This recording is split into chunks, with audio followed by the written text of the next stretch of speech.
So, first things first, how are you? Great. How are you? Perfect. I'm all right, thanks. 110%. Well, what I want to start with is, Matt, do you remember your first impression of Brent? Blurry. It was a blurry impression. I remember a tall bird-like man. We were describing our first impressions of each other, and I think I described you as my happy-go-lucky butler, not mine, but a happy-go-lucky butler. That was because he's got a sort of a sweet, charming, however polite but stately quality to his vibe. And I remember meeting him and thinking, that's an interesting man. That is an interesting man that someday I'd like to know. What do you think of me? The very first time I met Matt was 12 years ago at a at a concert in Portland when the National was traveling through, and my old band Menomena played with them. And Matt just seemed super smart and kind of like he liked to strategize about things and think about things kind of from a big perspective. And he happens to be really charming and really funny, and I'm just honored to be your butler now. He's been my butler ever since. When it comes to the connection, was it immediately a musical connection, or was it just a little of both. I mean, I think we liked each other's bands, and we liked each other's people, and I think the connection mostly stayed just because I knew he was a good guy, and we stayed in touch, really intermittently though. It wasn't like 12 years ago we became close friends. It wasn't until like about 5 years ago that we actually started maybe corresponding a little bit more often, because I knew he had tons of stuff left over from all his other projects, and I think that's when I asked him to send me some stuff for maybe to do something in the future. That was about 5 years ago. So through that process, really slowly, we shared files back and forth, and then got to know each other just really slowly through that. But truthfully, only when we really decided to make a record was about a year ago, and that's when I actually got to know Brent better, and I'm still learning every day. I learn a little more about Brent Knopf, my butler. Do you, because I suppose in the music industry you hear, well, we should work together, you hear that all the time and it never kind of comes to fruition. So Yeah. what made you decide to after 5 years or after 7 years, if I'm correct, to initiate contact again? He came to a show. He came to a national show in Portland, and we were just hanging out afterwards. And I didn't ask you then, but it was like that night. But I think a few nights later, I sent you an email and said, "Hey, by the way, I think he was talking about how much stuff he's working on and wasn't sure what to do with some of it." And I said, "Well, if you have stuff you're not using for anything, send it to me." And he said, "Well, what do you mean send it?" And I said, "Just send me whatever you've got." And he said, "I have a lot." And I said, "Well, that's fine. Send it all. I'll just, I'd be interested to hear it." And I thought he was going to send me like 20, 30 little bits of ideas, but the folder that he sent me had, I think, right around 450 little bits of song. Some of them were 20 seconds long, some of them were longer.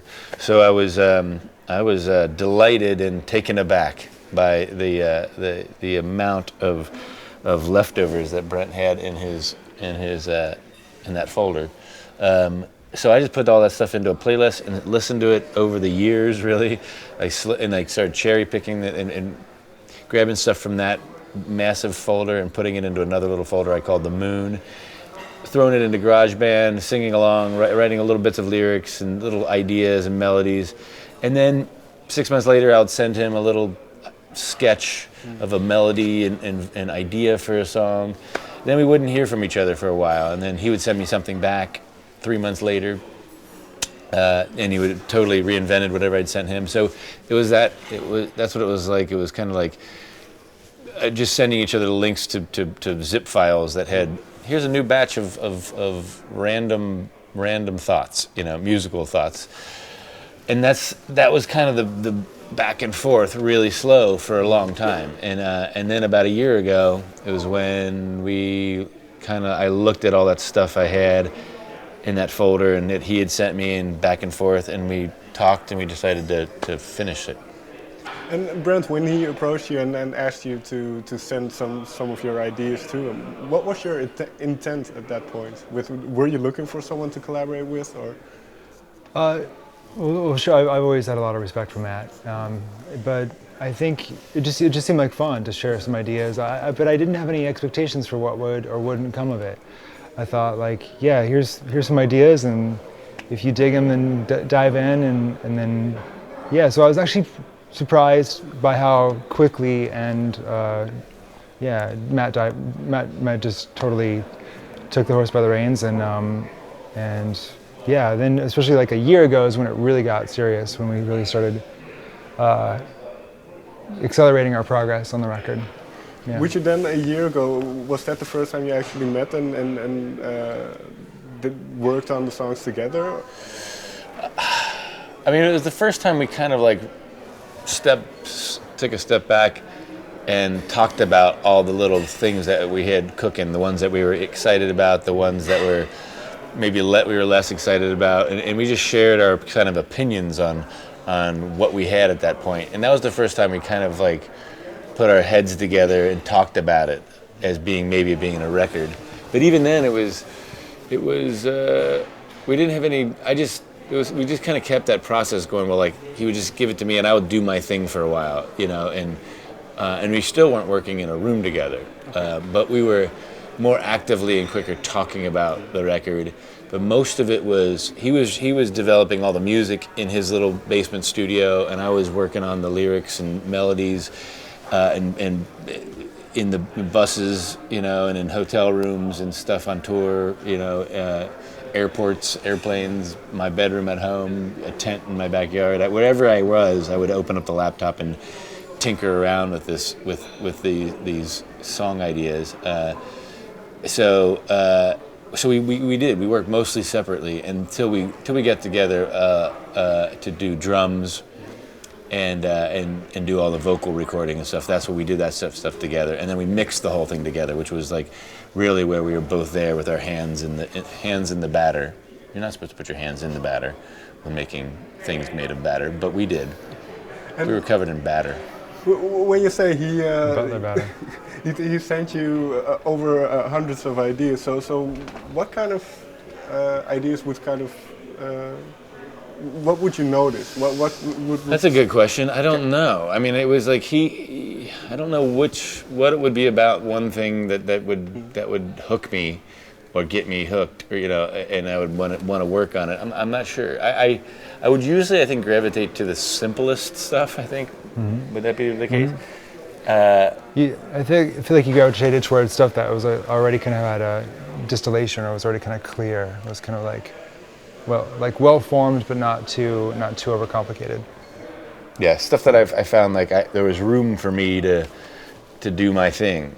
Some of them were really, really developed, and I realized that was maybe that didn't need me. But other ones were like other sketches and little ideas that he gave me. I just kind of were had their arms open and like wanted me to sing on them. You know, I didn't sing on anything that I didn't want me there. You know.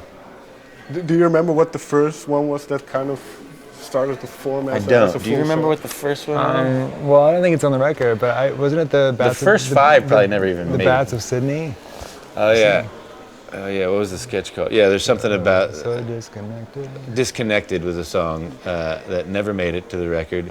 That was the first one. Yeah. I wrote the lyrics to that in Australia a long time ago. I remember that in Sydney. I remember starting on that one.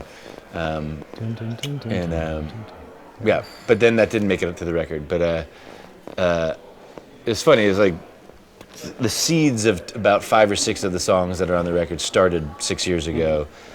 But there were probably 20 things then. Half of those died away. More than half of those died away. Other ones burbled up, bubbled up, gurgled up. I don't know what they do.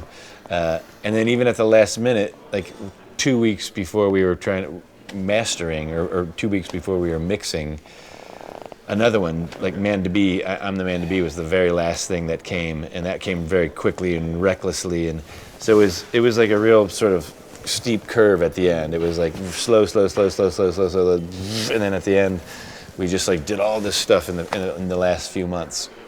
Was there in a way then a learning curve of working with each other? Yeah, of course. You know, like the more we worked together, the more I got a sense for how Matt likes to work. You know, and the kind of ideas that he responds to. But it was like trial and error. So sometimes things I would try wouldn't work out, and vice versa. But the more we got a sense for each other's sensibilities, the quicker it was to head toward the right solutions. Did you keep the songs that you threw away? Did you keep? Well, that sounded weird. We still have them. Yeah. Yeah. Some of them are good. A lot of them are good. Most of them are hits. They're all hits. Yeah. We took all the hits and put them aside for later.